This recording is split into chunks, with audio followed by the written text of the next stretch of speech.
Omwagalwa awuliriza, twebaza Mukama ate olw'olunaku luno olw'olwaleero.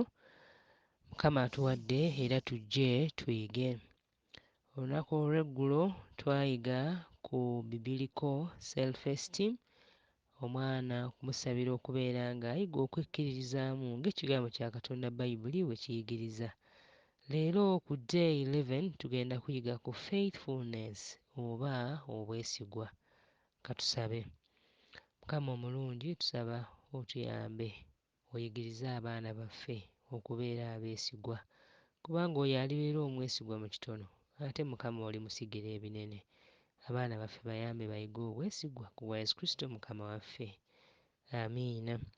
Ekyawandiikibwa kyaffe tugenda kukiggya mu kitabo ekya Luka essuula 16 olunyiriri olw'ekkumi.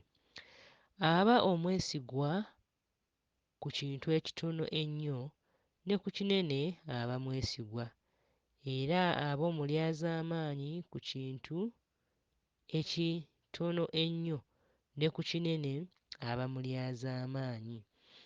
Omwagalwa, ekigambo bwesigwa kikulu nnyo. Ebiseera ebisinga tuyinza okugamba abaana bo abato banaaba batya abeesigwa?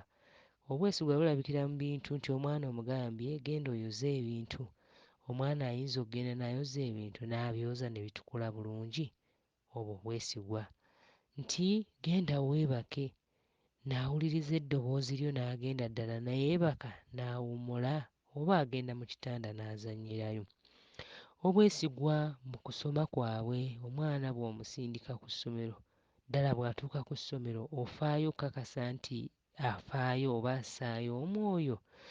Omwana bwe tumusindika ku church mu bibiina byabwe gye bayigira, ofaayo okulaba ng'omwana wo ddala atebenkera mu kibiina n'ayiga, oba omwana adda mu kuzannya buzannyi kyokka. Tetugaana abaana abato basobola okuzannya ng'abato, naye ate kya nsonga okufaayo asobola okubaako ekiseera ky'atuula mu kibiina n'abaako by'ayiga. Obwesigwa nti singa oba oliko gy'omutumye asobola okutuusa bulungi ekyo ky'omutumye. Abaana abavubuka era nabo balina engeri gye balina okwolesaamu obwesigwa bwabwe. Omwana w'omutumye wa ddakiika 3, ddala eddakiika ezo 3 asobola okuzikozesa mu bwesigwa oba ayongeramu. Abantu abakulu, abaana abakulu abafunye amaka basobola okusigala nga beesigwa.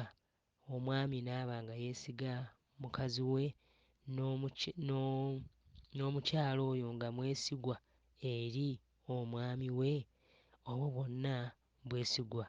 Mukama nsaba atuyambe nti tusabire abaana baffe okubeera abeesigwa, kubanga abatali beesigwa tebagenda kuyingira mu bwakabaka obw'omu ggulu. Mukama Katonda waffe wa mazima era mwesigwa, naye olw'okubanga Mukama ayinza era ne kino akiyinza, katusabe Mukama azimbe obwesigwa mu baana baffe, kubanga olunyiriri lutugambye nti oyo alibeera omwesigwa mu kitono, Mukama alimusigira ebingi. Abaana baffe oboolyawo balemeddwa okuva ku ddaala erimu ery'emirimu okweyongera ku ddaala eddala, kubanga si ba mazima. Naye senga tunaabasabira Mukama n'azimba obwesigwa mu bo, Katonda anaabasitula okuva ku ddaala erimu okutuusa ku ddaala eddala. Era waliwo ne quotation wano gye tusanga mu kitabo kya Patriarchs and Prophets, page 574, egamba success in this life, success in gaining the future life depends upon a faithful conscientious attention to little things. Nti omuntu bw'aba n'aba muwanguzi mu bulamu buno obw'ensi, era ng'anaaba n'omuwanguzi mu bulamu obujja mu maaso, bwe bulamu obw'omu ggulu, nti ebyo byesigamizibwa ku kubeera nga abadde mwesigwa mu buntu obutono obutono. Mukama atuyambe nga tuyigiriza ekyo eri abaana baffe, ate era nga tubasabira okubeera abeesigwa. Katusabe. Mukama tusaba oyigirize abaana baffe obwesigwa, kubanga ggwe okisobola. Olwo nno obabeeze oba obafuula abawanguzi mu nsi muno, ate obateekereteekere n'obwakabaka obugenda okujja. Weebale kubanga owulidde okusaba kwaffe mu nnya Yesu Kristo Mukama waffe. Amiina.